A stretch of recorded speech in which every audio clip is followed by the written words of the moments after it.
ქალბატონო ნონა, ახლა უკვე კიდევ ერთხელ პირადად თქვენ მოგესალმებით. არაერთი წელი კომისიის წევრებს ყოველს მოგესალმებით. ქალბატონო ნონა, თქვენთან მაქვს მე ასეთი კითხვა და შემდეგ თქვენ ბრძანეთ რისი თქმაც გნებავთ და წევრებიც დაგისვამენ შეკითხვებს. ჩემთვის იმ გადაცემაში, რაც მოვისმინეთ ახლა ყველამ ერთად, ერთ-ერთი ყველაზე საინტერესო, რაც თქვენ ბრძანეთ და ამან გადამაწყვეტინა მე პირადად, რომ თქვენი კვალი მოგვეძებნა და მადლობა ბატონ გონერი კაპანაძეს, რომელმაც თქვენთან დაგვაკავშირა. იყო ეს სიტყვები: უშიშროება დაგზდებდა და ცდილობდა გაეგო, ვინ გაგვაფრთხილა, რომ გამოვსულიყავით. ამასთან დაკავშირებით იქნებ ფაქტებით და გვარებით და სახელებით გვითხრათ, რას გულისხმობდით ეს, როდესაც თქვით, ასევე ამ კითხვაზე პასუხის შემდეგ, რასაც თქვენ ჩათვლით საჭიროთ, რომ ბრძანოთ და კომისიის წევრები შემდეგ სათითაოდ დაგისვამენ კითხვებს. გთხოვთ. მოგახსენებთ, ქალბატონეთია, უშიშროება, როგორც მოგახსენებათ, მოსახლეობამ, როცა გამოვიდნენ, როგორც იქნა, რომ თავი დააღწიეს დაბომბვებს და როგორღაც თბილისამდე ჩააღწია მოსახლეობა, თვით დინებით დაიწყეს თავშესაფრების ძებნა. ეს იყო სკოლები, საბავშვო ბაღები, მიტოვებული შენობები. მე პირადად მომიწია თამარაშვილის ქუჩაზე მდებარე ამიერკავკასიის ძალების რაღაც ძველი მიტოვებული შენობა იყო. იქ ცხოვრება, იმ სიბინძურის გაწმენდა და იქ ერთი ოთახის მოძებნა, რომ იქ თავი შეგვეფარებინა. შემოდიოდნენ გარედან, უთვალთვალდნენ კონკრეტულ სახელებს და გვარებს, მე ვერ დავასახელებ, იქიდან გამომდინარე, რომ ჩემთვის უცნობი იყო, უბრალოდ ვიცოდით ის, რომ ნამდვილად გვითვალთვალებდნენ, თუ სადმე ხა აქცია იყო და ვინმე არ გასულიყო, თავისი პოზიცია არ დაეფიქსირებინა, ტელევიზიებში შიგნით შემოსვლის უფლება არ ჰქონდათ, რომ პრობლემებზე არ ესაუბრა მოსახლეობას, იბლოკებოდა, ანუ ასე ვთქვათ, იბლოკებოდა ყველა ის შენობა, სადაც დევნილები იყვნენ განთავსებული. ეს გრძელდებოდა უკვე, როდესაც მოხდა დევნილების განსახლება კოტეჯებში, კომპაქტურ ჩასახლებებში. შეიქმნა ეგრეთ წოდებული მამასახლისების ინსტიტუტები. დავალებული ჰქონდათ მათ, რომ უნდა ეკონტროლებინა თითოეულ ოჯახში ვინ შედიოდა, ვინ გადიოდა, დასახლებაში ვინ ამოდიოდა, საერთოდ ვინსად როგორ გადაადგილდებოდა. სტუმარი ვერ შემოსულიყო ოჯახში მათი ნებართვის გარეშე. აი ამ წნეხისა და ზეწოლის ქვეშ იმყოფებოდა დევნილობის, 8 აგვისტოდან მოყოლებული მოსახლეობა. და ვინ ისინი გეკითხებოდნენ, რომ ვინ გაგაფრთხილათ, რატომ გამოხვედით? არ გვაძლევდნენ ამის უფლებას, ქალბატონეთია, რომ ეს გვეთქვა. ვინმე შევხვედროდით, ჩვენ პრობლემებზე გვესაუბრა, ვიღაცა დაინტერესებული რომ ყოფილიყო, ამის უფლებას არავინ არ გვაძლევდა. თავისთავად ვერ ვიტყოდით იმ პრობლემებზე და აინტერესებს, სწორედაც რომ აინტერესებდათ, რომ ჩვენ ვისგან ვიყავით გაფრთხილებული, არავისგან არ ყოფილვართ, ქალბატონეთია, გაფრთხილებულები, თვით დინებით, თვით გადარჩენის ინსტინქტით. იმ დაბომბვების მერე, იმ სროლების მერე უკვე მოსახლეობა რომ მიხვდა, რომ უკვე მიტოვებული იყო უყურადღებოთ მოსახლეობა, თვით დინებით რომ გამოედინებოდა და გადააჭრა. როდის მიხვდით, ქალბატონო ნონა, თქვენ როდის დაიძარით, როდის მიხვდით? მე პირადად, ქალბატონეთია, 9 აგვისტოს დავტოვე სოფელი, მე პირადად, დაბომბვების შემდეგ, მე 8 აგვისტოს სოფელი არ მიმიტოვებია. იმიტომ მე ვხვდებოდი, მე პირველი დევნილობის, კი ბავშვი ვიყავი პირველ დევნილობას, მაგრამ გარკვეულწილად გამოცდილება თითქოს მქონდა, რომ მე თუ სოფელს კიდე დავტოვებდი, მე იქ ვეღარ დავბრუნდებოდი. ამას თითქოს გულიც მეუბნეოდა, რომ მე თუ სოფლიდან გავედი და ვცდილობდით მაქსიმალურად ოჯახი მთლიანად ყველანი ვიყავით, 4-ვე ოჯახის წევრი იქ ვიყავით სოფელში 8 აგვისტოს, მაგრამ დილით უკვე დედის დაჟინებული თხოვნით, რომ მე უნდა დამეტოვებინა სოფელი, თუ არა თვითმკვლელობით დამემუქრა დედა რომ მე თავს მოვიკლა ვიცოდე შენ თვალწინ შენ თუ სოფელს არ დატოვებ და შენ სიცოცხლეს არ გადაარჩენ იმიტომ დედა თვითონ დარჩა სოფელში ისე მე გამომიშვა სოფლიდან ის ჩემი ბიძაშვილი გორიდან დაგვიკავშირდა ის ძალიან ძნელი იყო კავშირგაბმულობა მაშინ ძალიან ჭირდა დაკავშირება ერთმანეთთან მობილურები გათიშული იყო უმეტესწილად და რომ დაგვიკავშირდა ბიძაშვილი რომ უნდა ამოგაკითხოთ და მოემზადეთ უნდა გაგიყვანოთ აი აქ მოხდა დედასა და ჩემ შორის დაპირისპირება თუ მე წავიდოდი დედაც უნდა წასულიყო მაგრამ დედა არ ტოვებდა იმიტომ მე იმ ხალხად ძნელი რთული გზა განვლე პირველ დევნილობაში რომ მე ნამდვილად ჩემ სოფელს აღარ დავტოვებ რამდენჯერ უნდა განვიცადო ჩემს ქვეყანაში დევნილობაო დედას პასუხი იყო ასეთი და ძალიან მიჭირს ახლა დედა ახალი გადაცვლილია და ცოტა მიჭირს მასზე საუბარი და აქედან მივხვდი უკვე რომ მე თუ სოფელს დავტოვებდი მე იქ აღარ დავბრუნდებოდი თანაც რა იყო 8 აგვისტოს რომ სოფელი დაიბომბა აი არ ვიცი ენით აუწერელი სიტუაცია იყო ვერტფრენი რომ შემოფრინდა აი მე დავამატებ ახლა ვერტფრენი რომ შემოვიდა ვერ მივხვდი ის ქართული საქართველოს იყო თუ ტრის იმიტომ გორის მე როგორც დავინახე გორის მხრიდან შემოვიდა უფრო რუსეთის მხრიდან ახლა როკის გვირაბის მხრიდან კი არ შემოვიდა უფრო გორის მხრიდან შემოვიდა ვერტფრენი და დავიბენ ეს ჩვენი იყო თუ მტრის იყო წრე გააკეთა სოფლის თავზე ვერტფრენმა და გაიცნო უცბად უეცრად შემზარავი ხმა და საშუა ვიხედეთ იყო საშინელი მტერი და სცვიოდა ჭურვის ნამსხვრევები ეს ჩამოვარდა სოფლის ეკლესიასთან წმინდა გიორგის სახელობის ტაძარი არის რომელსაც გარს აკრავს დიდი გალავანთან დაეცა პირველი ჭურვი ჩამოვარდა სადაც დაიღუპნენ ლოგინაც ჩავარდნილი მოხუცი დედა და მისი მომლელი შვილი ადგილზე დაიღუპნენ ის იყო საშინელი სანახავი ძალიან მიჭირს საუბარი ქალბატონო ნონა შემდეგ თქვენ გაარკვიეთ ვისი თვითმფრინავი იყო ეს როგორც გამოჩნდა ტრის ალბათ ხა იმიტომ მე ვერ გაარკვიეთ ნამდვილად ჩემთვის უცხოა ახლა ის რომელი საქართველოს ეკუთვნოდა თუ რუსეთს მტერს ეკუთვნოდა მე ვერ გეტყვით ამას იმიტომ თვითმფრინავი შემოვიდა სოფელში წრე გააკეთა სოფლის თავზე და დაიბომბა სოფელი ეს მერე ბოდიში ქალბატონო ნონა თვითმფრინავი თქვით თქვენ და ეს თვითმფრინავი იყო თუ ვერტმფრენი ვერ არ ვიცი ბომბ დამშინე იქიდან დაიბომბა სოფელი ხა მე მამაში მართალი მგითხათ ვერ ვეყვევი კი ბატონო 8 აგვისტოს რომელ საათზე ხო არ გახსოვთ დაახლოებით საათის 5-6-ის მონაკვეთში, იმიტომ ეხლა დროისთვის ნამდვილად საათს ვერ დავხედავდით. ეს იყო როგორი საღამოს პერიოდი იყო, დიახ, საღამოს პერიოდი იყო, ეს პირველი ჭურვები რო ჩამოცვიდა. თითქოს ითქვა თავიდან ასეთი რამე, რომ სამხედროები საითაც გადაადგილდებოდნენ, ის გზები დაიბომბა, მაგრამ არა, იქ იყო სრულიად მშვიდობიანი მოსახლეობა, სადაც ჭურვები ჩამოცვიდა, სრულიად მშვიდობიანი მოსახლეობა ცხოვრობდა. იმდენად დასახლებული სოფელი იყო ზოგადად ერედვი ხშირი და შემდგომ უკვე რომ გამოვედი და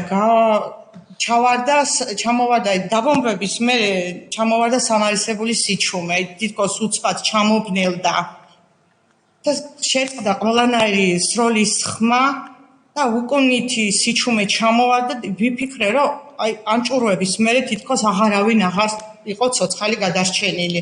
ამ დროს იყო უკვე სოფელი ფაქტიურად დაცლილი. თვით დინებით, მინდვრების მხარეს, ასე მოსახლეობა თვითონ გარბოდა და ცდილობდა თავის გადარჩენას. არავის მიერ მოსახლეობა გაფრთხილებული არ ყოფილა. ის კი არა 8 აგვისტოს დილით უკვე რომ მასიურად დაიწყო სროლები იქვე შემოსულ პოლიციელებს ვეკითხებოდით რომ რამდენად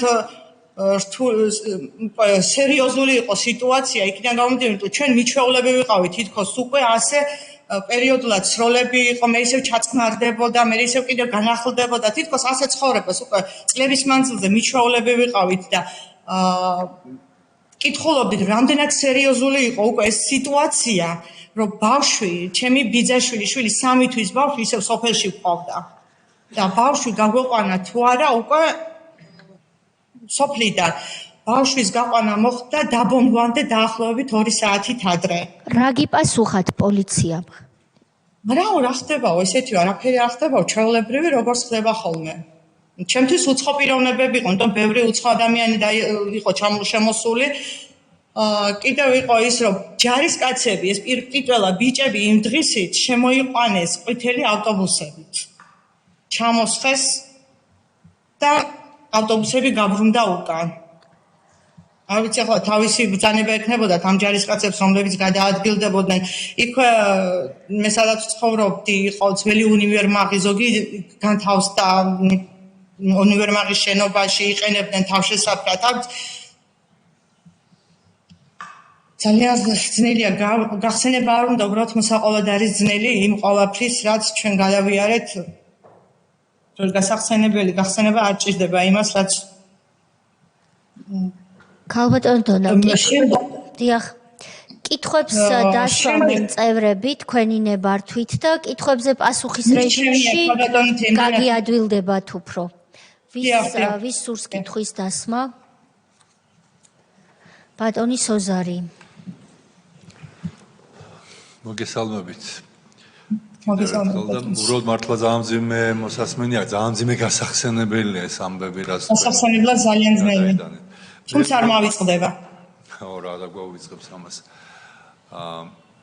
აი უბრალოდ ყველამ გაეს მართლა ყველგან ერთი და იგივე ხდებოდა რომ მოსახლეობა არ იყო გაფრთხილებული და არა მხოლოდ გაფრთხილებული არ იყო, პირიქით ყველგან გვეუბნებოდა რომ თქვენ არაფერი გემუქრებათ და საბოლოოდ აღმოჩნდა ყველაფერი პირიქით ძალიან დიდი საფრთხის წინაშე დადგა მოსახლეობა. მე უბრალოდ მინდა ამ ეტაპს გავსვეთ აი თბილისში ჩამოხვედით. თქვენ თქვით რომ თქვენი თვითდინებით დაიწყეთ რაღაც შენობების დაკეთება და ვადასტურებ რომ ზუსტად ასე იყო ერთი ადამიანი არ იყო ვინც ხელისუფლების მხრიდან რაღაც ვიღაცა სადმე წაუძღვებოდა და ეთქოდა რომ აი აქ თქვენი თავშესაფარია მაგრამ ერთია რომ შენობა დაიკავეთ ამის შემდეგ არის წამოხვედით ცარიელი ხელებით არც საჭმელი არც სასმელი იმ შენობაში მით უმეტეს წყალიც არ მოდიოდა ხო და განადგურებული იყო ყველაფერი, არც ფანჯარა, არც თქვათ საწოლი, საბანი გინდა, ლეიბი გინდა. ვინმე მოვიდა, ვინმე გეხმარებოდათ, ვინმე რამეს გეუბნებოდათ, აი ხელისუფლებამ, როდის გამოიფხიზლდა, რომ ამ ადამიანებს დახმარება სჭირდებათ. მართალი რომ მოგახსოვთ ბატონო სოზარ, მე პირადად ხელისუფლების წარმომადგენლები იქ პირადად არავინ არ მინახავს, უფრო იყვნენ მოქალაქეები, უფრო თითქოს ეს ეგრეთ წოდებული არასამთავრობოები თუ რაღაც ვინც ცდილობდა ვითომ რაღაცა შემოეტანა და მახსოვს შემოგვიტანეს საბნები ის საბნები არ იყო ბატონო ზოზა და ლეიბები ის იყო ჩვენი მასხარად აგდება საშინელი სუნი ასდიოდა უბრალოდ რომ მე პირადად ვერავის ვერ შევკადრებდი ასეთ რაღაცას და კი მე ჩვენი პროტესტის მერე ვაკეს საბურთალოს თვალწდები გამგებელი იყო მოსული რომელთანაც დავაყენეთ ეს საკითხი და მან ყურადღება მაშინ მოგვაქცია მაშინ როცა ჩვენ უკვე გავაპროტესტებთ ეს მე არ ვიცი სახელი და გვარი ვინ იყო პიროვნულად იმ რომელი რიცხვი იქნებოდა სადღაც დაახლოებით ეს იქნებოდა უკვე ნოემბერ-დეკემბერი ელექტროენერგია გათიშეს, ჩაჭრილი იყო ელექტროენერგია და ეს გააპროტესტა მოსახლეობამ და ამ პროტესტს მოყვა კიდევ ის პრობლემები, რაც იყო ამოვიტანეთ ისაბნები და მაშინ ვაჩვენეთ მოსახლეობა რომ გამოვიდა და ქუჩა რომ გადაკეტა, სადღაც ნოემბერი, დეკემბრის დასაწყისი იყო ეს დაახლოებით ეს პერიოდი, უკვე ზამთრის პერიოდი იყო. ანუ აგვისტოდან ნოემბრის ბოლო დეკემბრის დასაწყისი. ეს საბნები ახალი შემოტანილი კონკურენცია რო დაიწყო. მანამდე იყო ახლა კერძო პირები გვეხმარებოდნენ, ჩვენი სამეგობრო წრე იყო შემოდიოდნენ უფრო ესე კერძო პირები, მართალია მოგახსენოთ, ხა მე მთავრობის წარმომადგენლები მაგ პირადად არ მინახავს მიუხედავად იმისა, რომ იმ პერიოდში მე საჯარო მოხელე ვიყავ, ბეთონ სამოქალაქო რეესტრის პერიოდის სამსახურში მუშაობდი. ნამდვილად არ მინახია იქ მოსული, მინახავს იქ მოსული ვინმე. მართლაც ნამდვილად არ მინახავს. და ეხლა ის თქვენ რო თქვით კოტეჯები, ისინი ცოტა გვიან აშენდა, ხო? იმას ეხლა დრო სჭირდება. ეს კოტეჯები უკვე დაიწყო 2009 წლიდან უკვე მოსახლეობის გაყვანა მე პირადად 2009 წლის ნოემბერში მომიწია გადასვლა გოლში კოტეჯებში საცხოვრებლად. 2009 წელი იყო უკვე. ეს სასწრაფო ტემპით შენდებოდა, თქვენს კარგად მოგეხსენებათ ბატონო სოზარ, ის როგორი ტემპით შენდებოდა, გავიხედებდით საძირკველი ბებონა რო არ იყო გაჭრილი და უკვე კედლები იყო ამოყვანილი. იქიდან გამომდინარე, ჩქარა სასწრაფო ტემპით გაყვანილი იყო დევნილები ქალაქიდან. თითქოს წვირთი ვიყავით ჩვენ თბილისისთვის, არა მოსახლეობისთვის, არამედ მაშინდელი ხელისუფლებისთვის. მაგრამ მოსახლეობისთვის ნამდვილად არ ვიყავით ერთში. სანამ უბრალოდ იქ გადასვლას მიუბრუნდებით, ეს შენობა კარგად მახსოვს, იყო სრულიად განადგურებული, იმიტომ რომ ეს ხო ამერიკასის სამხედრო შტაბის, საბჭოთა კავშირის, შემდეგ რუსეთის ყოფილი ზაკოს შენობა, ეს ეძახდნენ. და აღარც კარი ქონდა, აღარც პანჯარა, ხო სწორად მახსოვს თუ იყო რაღაც ეს შენობა? იყო ადგილ პერიოდ ზოგან იყო შენარჩუნებული, ხა მე პირადად რომელ ოთახში ჩავედი, ვერ ვიწუწუნებ, იყო ქონდა შენარჩუნებული პანჯარა და კარი. ეს იყო სარდაფში უკვე დაბლა ჩავედით, დაბლა საფულზე, სარდაფში მოგვიწია ჩვენ შესვლა უკვე. სადაც რა იყო შენარჩუნებული დაბლა სარდაფში ვიყავით ჩასულები. და სადაც არ იყო შენარჩუნებული, უკვე დადგა დეკემბერი, ცივა ხო და აი რამე გაკეთდა, რომ ელემენტარული პირობები გაკეთებულიყო, ხო? არაფერი, ისე თვითონ მოსახლეობამ რაღაცა ელემენტარული წყალი რომ აგვიღო იმის ონკანი არ იყო და ისე ჩვენი სახსრებით რაღაცას ვაკეთებდით. წყალი რომ აგვევსო ფილებში იმის ონკანები არ იყო და ესეც ჩვენი შევძელით რაღაცა გაგვეკეთებინა. ეს შენობა მაშინ სახელმწიფოსი იყო თუ კერძო იყო, ხო არ იცით? თუ არ ვცდები, მაშინ სახელმწიფოს ეკუთვნოდა ისევ. თუ არ ვცდები, იმიტომ კერძოდ მერე გაიყიდა, თუ არ ვცდები ეს შენობა ჩვენს მერე. ვერ გეტყვით ზუსტად. კი ბატონო. სულ ინფორმაციას ვერ მოგაწვდით, რაც მე არ ვიცი, ვერ გეტყვით. მადლობა. ქალბატონო ნონა, თქვენი აზრით, როდესაც დაიკარგა, მას შემდეგ რაც დაიკარგა დამატებით ასეულობით სოფელი ჩააბარეს მტერს. ყვითელი ავტობუსებით შემოყვანილი წვევამდელები მიატოვეს და გაწირეს მათი სიცოცხლე. თქვენი დინებით გამოასწარით და რომ არა დედა თქვენის თავგანწირული, ასე ვთქვათ, უკანასკნელი, ასე ვთქვათ, რაც შეიძლება დედას შვილთან საუბარში შეიძლება გქონდეს, რომ შენ თვალწინ მოვიკლავ თავს თუ არ უშველი თავს და არ დამტოვებ. ამაზეც კი რომ წავიდნენ მშობლები იმისთვის, რომ თავიანთი ახალგაზრდა შვილები გადაერჩინათ, ასე გამოასწარით. დაიკარგა ყველა და ყველაფერი, რაც შეიძლება სახელმწიფომ დაკარგოს ომის პირობებში.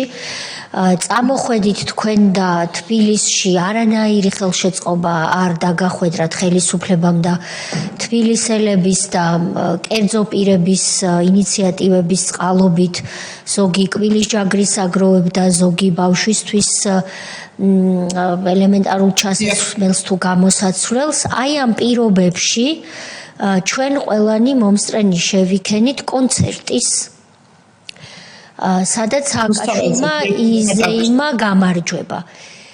ამდენი წლის მერე ახლა მაინც ხომ არ გაიგეთ, რას ზეიმობდა სააკაშვილი და თქვენი აზრით რა მიზანი ჰქონდა ამ ზეიმს? რა იყო ეს, რა სახელს არქმევთ დღეს თქვენ ამდენი წლის მერე ამ ყველაფერს? ან თქვენ თუ მიხვედით იქ? არა, მე პირადად ვერ მივიდოდი და არ მივიდოდი ბატონო სოზარ იქიდან გამომდინარე, რომ ჩემთვის ეს ზეიმი არ იყო ზეიმი. ჩემთვის ზეიმი იქნება, როდესაც მე დავბრუნდები ცხინვალში, ჩემს სოფელში და ამდენი წლების მერე ჩემს მიცვალებულების საფლავზე მექნება საშუალება, რომ ერთი კვერცხი წითელ პარასკევს ერთი კვერცხი მაინც გადავაგორო და დედის ცხედარი გადავასვენო იქ სადაც მისი სურვილი იყო, რომ გასვენებულიყო, სადაც ყოფილიყო მისი სამუდამო განსასვენებელი.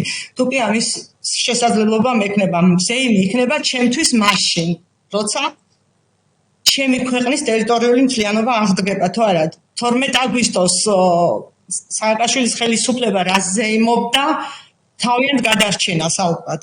თვითონ რომ გადარჩნენ და თვითონ რომ დაშნენ ხელისუფლებაში. იმ პერიოდში სხვა მასაზეიმო არაფერი არ ქონდა და არც ნამდვილად 150 ქვაღორღიანი სოფელი არ ყოფილა ის, რომელიც დაიკარგა თურმე მაშინ. ნამდვილად არ ყოფილა ქვაღორღიანი სოფელი. თუნდაც ქვაღორღიანი ის ქვა მისჩევნია მე მაგალითად ბევრის მაგრამ ის ნამდვილად არ ყოფილა ქვაღორღიანი, ის იყო მადლიანი ადგილი, რომელიც დაიკარგა.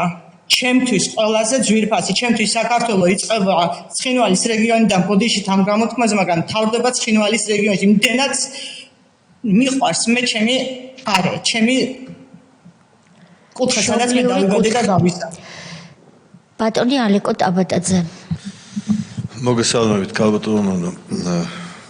მოგესალმებით. ძალიან მძიმე იყო, რა თქმა უნდა, თქვენთვის დღევანდელი დღე, ეს წარსულის გახსენება. მე მაქვს ასეთი კითხვა, არა მარტო თქვენ აქ ყველა გამოსულმა გაიხსენა ეს მძიმე დღეები. თქვენ როგორ ფიქრობთ, რას ემსახურებოდა ის, რომ არ გააფრთხილეს მოსახლეობა ამ დღეებში და არ გაუკეთეს ევაკუაცია დროზე? რას ფიქრობთ თქვენ აი ამდენი წელი გავიდა?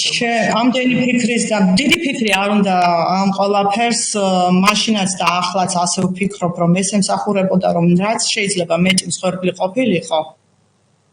და ვითომ იმის მტკიცება, რომ როგორი აგრესორია, რუსი რო აგრესორია და რუსი რო დამპყრობელი, ამას ორი აზრი არ აქვს, მაგრამ უფრო მეტი აგრესორი გამოსულიყო რუსეთი და თომ ესენი ძალიან ერის მოყვარული ხალხი. ხელისუფლებაში მყოფი პირები თითქოს დიდი ერის მოყვარული ხალხი, მაგრამ ატომღაც მგონია რომ ორივე მაკეთა ერთი საქმე. ჩვენმა ხელისუფლებამ აკეთა რუსეთის საქმე. ალბათ გენოციდი უნდა და დაემტკიცებინათ მსოფლიოსთვის, რომ რუსმა მოგიწყო გენოციდი, ვერ გეტყვით. მე ასე ვფიქრობ, რომ ალბათ ვერ ქონდათ ბუნებაში, რომ მადლობა. გასაგები. ბატონი ილია, ბატონი თენგიზი. ბატონო, მოგესალმებით. დიდი მადლობა მინდა გითხრათ თქვენი ვაჟკაცობისთვის, გამძლეობისთვის. დღეს რასაც უყურეთ იმ გადაცემაში, იქაც ძალიან აშკარა იყო თქვენი ის გამბედაობა, რომელიც თქვენ გამოიჩინეთ. თუნდაც იმ თქვენი აზრის გამოთქმისთვის, მაგრამ ეს ყველაფერი მაინც 2013 წელს მოგეცათ საშუალება, რომ თქვენ დაგეფიქსირებინათ, ეს დეტალები გაგეხსენებინათ და ესე საჯაროდ ხაზი გაგესვათ იმ ძალიან მძიმე დღეების გადატანის.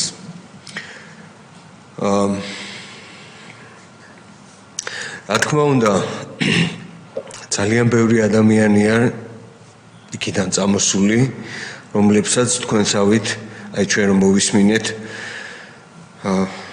ჩამოვიდნენ აქ, დარჩნენ უყურადღებოდ, არანაირი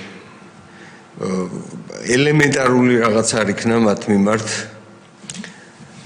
დახარჯული, ყურადღება მიქცეული, სიტყვა შეწეული და ასე შემდეგ. მე უბრალოდ მინდა აი დასკვნა თქვენს ჩართვამდე ჩვენ ვისმენდით კოდორის ისტორიას და იქაც ზუსტად ანალოგიურად არანაირი ყურადღება, არანაირი მოქმედება უდანაშაულო ხალხის გამოყვანის, ევაკუაციის არ მომხდარა. მე უბრალოდ აი დასკვნის სახით მინდა ჩემი აზრი გითხრათ, რომ არა მარტო მიწა იყო ჩაბარებული და ის სოფლები, ის ადგილები ჩვენი სამშობლოს ულამაზესი ადგილები, არამედ ხალხიც გაწირეს და უბრალოდ შემთხვევით ხართ გადარჩენილი ალბათ და ყველა ვინც გადარჩა და მოახერხა რაღაცნაირად გამოსულიყო, ეს არის მე ვფიქრობ ის შემთხვევითობა, რომელიც ერთმანეთს დაეხმარეთ თქვენ მეზობლები, თანასოფლელები, იმ კუთხის შვილები, რომ მაქსიმალურად ერთმანეთზე აგეღოთ პასუხისმგებლობა და ერთმანეთის იმედით წამოსულიყავით და ყველას მინდა დიდი მადლობა მოუხადო, ვინც ესეთ მძიმე დროს ერთმანეთს გვერდში დაუდგა, ერთმანეთს იმედის ხელი გაუწოდა და ამდენი წლის მანძილზე ამ ყველაფერს ინახავთ ეფერებით და დარწმუნებული ვარ, ალბათ ურთიერთობაც გაქვთ და იმედი მაქვს, რომ როგორც თქვენ ნატრულობთ, რომ იქ დაბრუნდეთ, მე იმედი მაქვს, რომ ეს ყველაფერი მალე მოხდება და ის მომავალი თაობა, რომელიც შეესწრო მაშინ პატარები რო იყვნენ, თქვენ გაიხსენეთ, რომ პირველი დევნილობის დროს თქვენც პატარა იყავით არა. მეც გავშევიღე 12 წლის ასეთი რა ხდი პირველად დევნილი. და მინდა რომ ის მომავალი თაობა, ვინც ამ დევნილობას მაშინ შეესწრო და ეს უბედურება, ამ უბედურების გადატანა მოუწიათ, მალე დაბრუნდეს და იზეიმოს ეს ულამაზესი დღე, რასაც ერქმევა საქართველოს გამთლიანება. მადლობა კიდევ ერთხელ თქვენ. ბატონი თენგიზი, ბატონი სოზარი. მოგესალმებით. მეც მისამენად რთულია თქვენთვის ეს ამის გახსენება, მაგრამ უნდა გავაკეთოთ ეს. მე ჩემი კითხვა იქნება ბატონი ალეკოს კითხვის გაგრძელება. რას ემსახურებოდა, როდესაც არ გაგაფრთხილეს. მე თქვენ ახსენეთ უშიშროების თანამშრომლების, ალბათ კუდი, რომელიც აგროვებდა ინფორმაციას, ვინ გაუკეთა ორგანიზება თქვენ გამოყვანას. ესე იგი, ეს უკვე მას შემდეგ, რაც უკვე დევნილები გახდით. დევნილები გახდით, დიახ. ხო, ანუ ეს მიზანი რომ ვინ ჩაშალა რაღაცა ის დიდი ოპერაცია თქვენი გენოციდისა, ამას ემსახურებოდა, ამას ამბობთ თქვენ, ხო? და ამას უკავშირებთ. ასე გამოდის, იმიტომ რატომ უნდა დაინტერესებულიყო მაშინდელი სუსი თუნდაც კუდი, რატომ უნდა დაინტერესებულიყო იმაში ჩვენ ვინ დავარცხი. მადლობელი უნდა ყოფილიყვნენ მათი გასაკეთებელი საქმე თუ მე რატომ უნდა ოდიშით რატომ უნდა დაინტერესებულიყვნენ, რომ ჩვენ ვინ გაგვაფრთხილე? ნამდვილად არავის არ გავაფრთხილები ვართ, აი ნამდვილად. ეს იყო თვითდინები, თვითგადარჩენა იყო უკვე იქ, იმიტომ მე მახსენდება დაბომბების შემდეგ, პირველი დაბომბის შემდეგ, მამა იყო დიდი ლიახვის ხეობაში და თავისთავად უკვე რომ დაბომბების და ასეთი მასიური სროლების შემდეგ მე მას დავუკავშირდი და მესმის მამას ხმა მანქანაზე ვარ შვილო მოვდივარ და ამდოს ტყვიამ ქვევის ხმა გზაზე რომ გადმოდის ეს დიდი და პატარა ლიახვის დამაკავშირებელი ეგრეთ წოდებული ჭერიახოს გზა რომ როგორი სროლებში და როგორ გაჭირვებით მოუწიათ გადმოსვლა არ მოვიწყდება ის რომ დაბომბების მერე უფრო გავრცელდა ინფორმაცია რომ ეპიცენტრში იყო პოლიციის შენობასთან ცხოვრობდი მე და რომ გადმოვიდნენ იქიდან ქალები და ბავშვები გადმოიყვანა ავტობუსები მოდიოდა ეხლა იქ ყავდათ ხალხს მოსახლეობას ავტობუსები კიდევ იყო რომ უფასოდ ემსახურებოდნენ ეგრეთ წოდებული სანაკოის ადმინისტრაცია რომ სამხრეთ ოსეთის ადმინისტრაცია რომ შეიქმნა იქ ყავდათ ავტობუსები რომლებიც მოსახლეობას უფასოდ ემსახურებოდა გადაყვანა გადმოყვანაში იმ გზაზე ის ავტობუსები დაიძრა და მოყავდათ მშვიდობიანი მოსახლეობა ბავშვები და ქალები თორე ხა მამაკაცები ნამდვილად ესე მარტივად არ ფიქრობდნენ თავიანთი სოფლების მიტოვებას ესეც იქიდან იყო გათვლა ალბათ ჩემი საზრით იმას ფიქრობდნენ რომ ბავშვები და ქალები განერიდებინათ სიტუაციის დამშვიდებამდე მაგრამ კარგად მოგეხსენებათ სიტუაცია არამც თუ დამშვიდდა უფრო და უფრო რთული შეიქმნა იქ ვითარება და შესაბამისად ვეღარც ერთი ბავშვი და ქალი კი არა ის იმ მამაკაცებსაც მოუწიათ უკვე ტერიტორიების დატოვება ორი დეტალი თქვენ ახსენეთ თვითონ დევნილები რომლებიც მონაწილეობდნენ ამ რეპრესიებში რაც გინებთ ის დავარქოთ ახლა ამ ტერმინს არსებითი მნიშვნელობა არ აქვს. რათა თქვენ ყოფილიყავით ჩუმად ამ თქვენი გაჭირვების თაობაზე არავისთვის ინფორმაცია არ მიგეწოდებინათ. ალბათ ასევე აგროვებდნენ უშიშროებისთვის იმ ინფორმაციას ვინ გაუკეთა ორგანიზება თქვენს ცოცხლად გადარჩენას. შესაბამისად, შეიქმნა ეგრეთ წოდებული ჯგუფები. ესენი ხო თქვენი თანასოფლელები იყვნენ, თქვენი ნათესავები იყვნენ. მიუხედავად ამისა, ამას აკეთებდნენ მაინც ასე წაფშეუხრელად, რომ თავის დევნილ მოსახლეობას ამას უკეთებდნენ? აკეთებდნენ. შესაძლოა ზოგი იძულებით იყო, შესაძლოა მე ვერავის ვერ დაუფიცებ, მაგრამ ყოველ შემთხვევაში აკეთებდნენ. იყვნენ ასეთი აგრესიული პიროვნებები, რომლებიც არ ერიდებოდნენ ასეთ მოქმედებებს. იყვნენ შექმნილი იყო ასეთი ჯგუფები. თუნდაც ის ეგრეთ წოდებული ტაქსისტების შესვლა აქცია რუსთაველზე რომ აქცია მიმდინარეობდა ეგრეთ წოდებული ტაქსისტები კარალეთის დევნილთა ჯერ ვერხვების დევნილთა ჩასახლებაში შემოსვლა რომ მოხდა 2012 წელს და შემდეგ კარალეთის დევნილთა დასახლებაშიც მოხდა მათ მიერ მოხდა ეს ყველაფერი იმ დროს შექმნილი ჯგუფებისგან მაგრამ ეს არ გამოხატავდა სრულიად დევნილების პოზიციას მაგრამ გარკვეული შიშის ქვეშ იმყოფებოდა მოსახლეობა იმ პერიოდში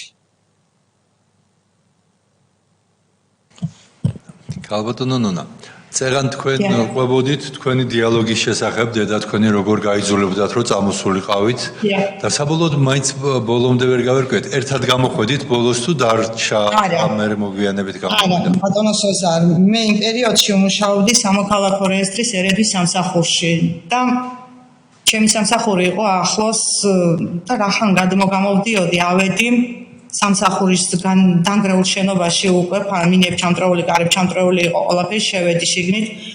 ის რაც ჩვენ გამოვიარეთ, მაგალითად ცხინვალიდან დევნილებმა რომ უკვე ჩანაწერები დაბადების ჩანაწერები და ბევრი რაღაც არ ხელახლა მოგვიწია იმის აღდგენა, ვიფიქრე რომ ეს პრობლემა მომავალ თაობასაც არ შეექმნა და არქივი გამოვიტანე და წამოვიღე და წამოვედი. სამსახურიდან გამოვიტანე სამოქალაქო აქტები. და ჩამოვიტანე წერეთელზე ჩავაბარე სამოქალაქო რეესტრის მთავარ ოფისში კი ბატონო დიდი მადლობა თქვენ კომისიის და ხელისუფლების სახელით იმიტომ რომ ეს უმნიშვნელოვანეს მეხსიერება თქვენ დევნილებს შეუნარჩუნეთ იმიტომ რომ თქვენ და მე კი მოგვეხსენება რამდენად რთულია როდესაც ადამიანს საბუთი აკლია და პირადობის მოწმობას ვერ იღებს ბატონი სოზარი წერანი უსმენდით გადაცემა, სადაც თქვენ საუბრობდით და სხვაებიც უბრალოდ ეს იყო ძალიან ესეთი ემოციური, ტკივილით და სიმართლით სავსე გადაცემა, თქვენი გამოსვლები უფრო სწორედ და ეს გადაცემა იყო 2013 წელი. ანუ მას შემდეგ რაც ხელისუფლება შეიცვალა. იყო თუ არა შესაძლებელი რომ მსგავსი გადაცემა თქვათ სანამ ხელისუფლება შეიცვალა მანამდე ყოფილიყო მანამდე გელაპარაკათ ეს სიმართლე ან თუ იტყოდით რა ბედი გემუქრებოდა თქვენი აზრით სურვილიც არ ექნებოდათ რომ ასეთი გადაცემა შემდგარიყო თუნდაც მაშინ არ ქონდათ მაინც და მაინც ბატონ ვახოსანაიას მაშინაც არ ქონდა დიდი სურვილი რომ ჩვენ ამ ყველაფერზე გვესაუბრა დიდი ჩვენი დიდი სურვილიდან გამომდინარე მოხდა ჩართვები, თორე საუბრობდა ისევ ბატონი მალაშხია მაგ პერიოდში და ჩვენს მიერ იქნა მოთხოვნა, თუ კი ჩვენ არ გვექნებოდა იმის საშუალება, რომ ჩვენ ამ პრობლემებზე დავილაპარაკებდით, რა აზრი ქონდა ჩვენ სტუდიაში მოყვანას. და მას მერე მოგვეცა, მაშინაც კარგად მოგეხსენება იმედი იმ პერიოდში ისევ გარკვეული წნეხის ქვეშ იყო მეპატრონეები ვინც იყვნენ. მაშინაც მაინც და მაინც არ გვეძლეოდა იქიდან გამომდინარე ვახოსანაი არ გვაძლევდა საშუალებას მართალი რომ გითხრათ რომ ჩვენ სიმართლეზე ველაპარაკა. და ეს ყველაფერი რომ დაუშვათ მომხდარიყო 2012 წლის 1 ოქტომბერში რომ ეს გელაპარაკა. წლის 1 ოქტომბრამდე რომ ეს არ მოხდებოდა ეს ფაქტია. არა, არ მოხდებოდა. რომ მომხდარიყო თქვა თქვენი ბედი რა იქნებოდა? ალბათ ან მე აღარ ვიქნებოდი ან ჩემი ოჯახის რომელიმე წევრი. და კიდევ ერთი თქვენ წეგან ახსენეთ ზონდერ ბრიგადები და უშიშროების თანამშრომლები. ეს ზონდერ ბრიგადები, რა ვიცი, მაინც ცნობილია, მაგათ ვინ ხელმძღვანელობდა და მე მგონი გვარი სახელიც უნდა დავასახელოთ ხეობიდან დევნილი, ასევე ბადრი ბასიშვილი. ბასიშვილის ორდერებს გულისხმობთ, როცა რომლებიც ბადრი ბასიშვილის ზეწობას ახდენდნენ მოსახლეობაზე. რო თქვათ მათ არ ელაპარაკეთ. ბადრი ბასიშვილის დაქვემდებარებული ზონდერ ბრიგადები. კი ბატონო, კარგი მადლობა. ქალბატონონა, მამასახლისის ინსტიტუტი რომ ჩამოაყალიბეს, რომლებსაც თქვენ უნდა ეკონტროლებინეთ. თქვენ ყავდათ თქვენი მამასახლისი იმ დასახლებაში თუ სოფელში? ვინ იყო ეს ხო არ გახსოვთ? ამ შევიკავოთ თუ შეიძლება? არ არის პოლიტიკური თანამდებობის პირი, არ იყო იმავდროულად? არა, უბრალოდ პიროვნება იყო, რომელიც შესაძლოა იძულებული იყო რომ ეს ეკეთებინა, შესაძლოა ეს მაგრამ იმ პერიოდში კი, მეზობელი, ახლობელი, დევნილი თქვენსავით, რომელსაც დააკისრეს ეს ფუნქცია. მაგრამ მაშინ ასეთ შემთხვევაში რა კი გვარი არ ვიცით და ვერ გამოვკითხავთ მას. თქვენ რომ გითხრათ უფრო დეტალურად, აი დავინიშნეთ რომელიმე ჩვენგანი მამასახლისად და რა იყო რა იყო მისი ფუნქცია კონკრეტულად. რამდენი ოჯახის კონტროლი? ფუნქცია იყო ასეთი, უნდა სწოდნოდა ყველა პოზიცია, როგორ პოზიციაზე იყო თითოეული ოჯახი, ხომ არ იყო მათ შორის ვინმე განსხვავებული აზრის, მათთან დაპირისპირებული პირი, რაიმე საფრთხე ხო არ შეექმნებოდა რომელიმე მის დაქვემდებარებაში მყოფი ოჯახიდან მაშინდელ ხელისუფლებას, რაიმე პრობლემა ხომ არ იქნებოდა, შეექმნებოდა. ეს ყველაფერი უნდა სწოდნოდა მას. ეს იყო პოლიტიკური კონტროლის, პოლიტიკური იდეოლოგიური კონტროლის მექანიზმი და ვის აწვდიდა შემდეგ ამ ინფორმაციას თავისთვის ხომ არ იტოვებდა თქვენ როგორ იცით? თავის შემდგომი ხალხს კარგად არის ცნობილი, ვინც იყო მათი ხელმძღვანელი ბადრი ბასიშვილი. და სწოდნოდა მას ყველაფერი. ბადრი ბასიშვილი, რომელთანაც არა მხოლოდ ეს კონტროლი, არამედ ბევრი სხვა უბედურება ასოცირდება იმ დროინდელ დევნილებსა და უფრო ფართოდ შიდა ქართლში. გასაგებია, კითხვები თუ არის წევრების მხრიდან? კითხვები აღარ არის, ქალბატონი ნონა ჩვენთან ერთად არის. ქალბატონი ნონა, თქვენ თავად თუ გნებავთ რაიმე დაამატოთ, ბრძანეთ და დაგემშვიდობებით.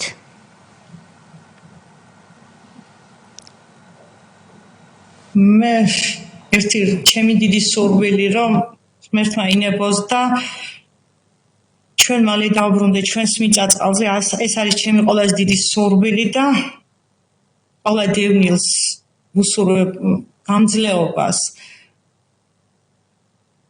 და იმ ოცნების ახდენას, რაც არის ცხინვალის რეგიონში დაბრუნება. ეს მინდა ყოველს დავამატო. ქალბატონი ნონა, მადლობა. თქვენ გოდიში ქალბატონია. თქვენ ამჟამად ოჯახი გაქვთ შექმნილი ჩოხატაურის მუნიციპალიტეტში, ხომ ასეა? გყავთ შვილები? ორი ტყუპი. ორი ტყუპი. თალბაში. რა ასაკის არიან? 1 წლის და 2 თვის.